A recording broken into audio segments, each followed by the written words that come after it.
So if you haven't noticed, I haven't posted anything all summer because I was on vacation with my kids and just enjoying that time. I had kind of a bittersweet summer.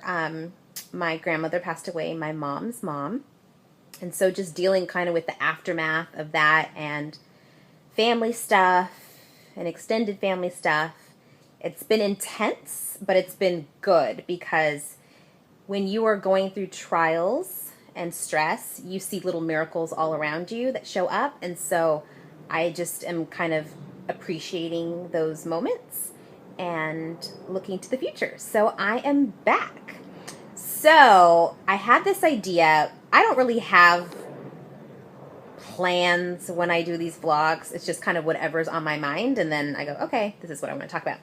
So if you know me, you know that my favorite show is Keeping Up with the Kardashians. And I know they are the most polarizing family on the planet. That's okay with me.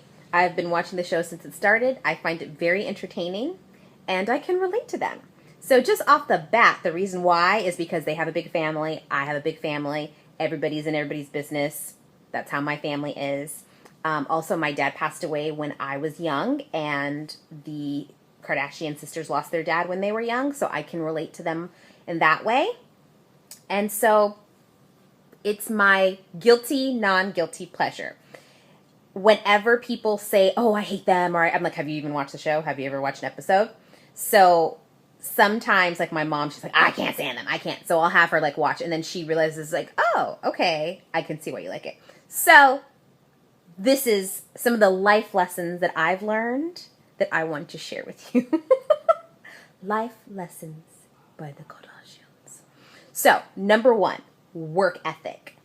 When the girls were growing up, they were never allowed to sleep in, even during the summer. They had to be up.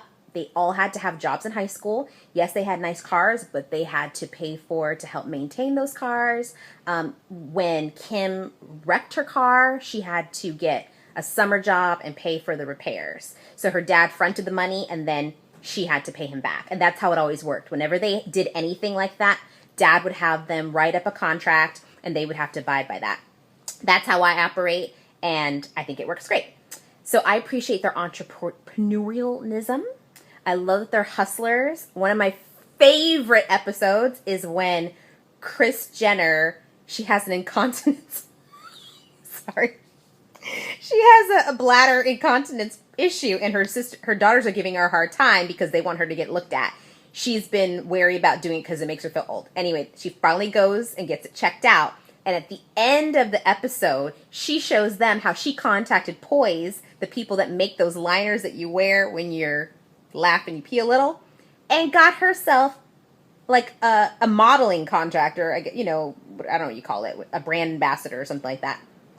So she turned that into business, and that's how I am. For instance, the other day I found a screen door on the side of the road. I picked it up, put it in my car, and then sold it and made money off of it. That's how I am.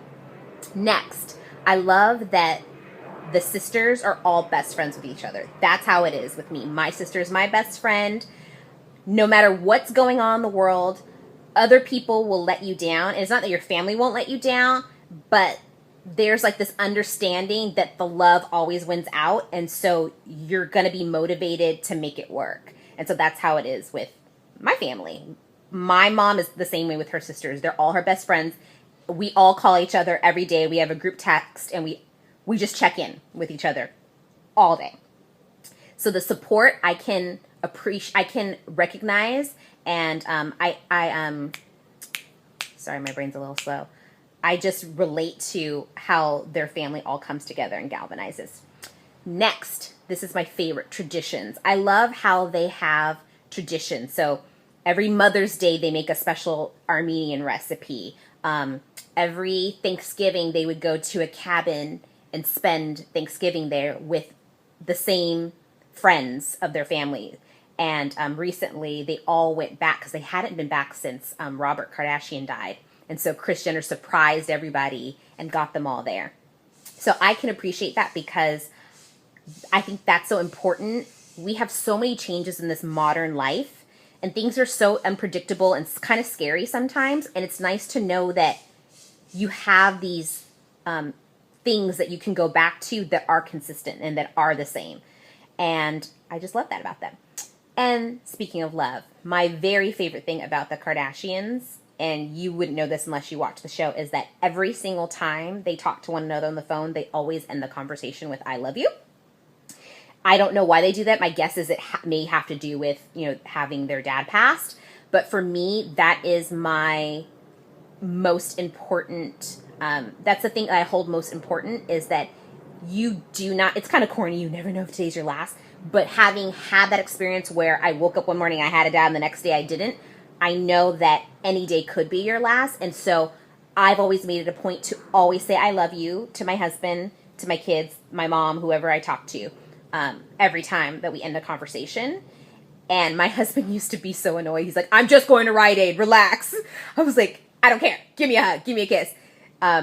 Last year, he and I went to Catalina, and he took the kids to school that day because he stayed home. He was off for that day. And I didn't give the kids a hug and a kiss. And I was like, I can't go to Catalina because I didn't give them a hug and a kiss. So I went to the school and then summoned my kids to the office so I could give them a hug and a kiss before we got on a boat. That's just how I am. So anyway, life lessons from the Kardashians, but I think they can be life lessons for everybody. Let me know what you think. What are some of the things that you do that maybe they do, or some of the things that I do that you do? Talk to you soon. Bye.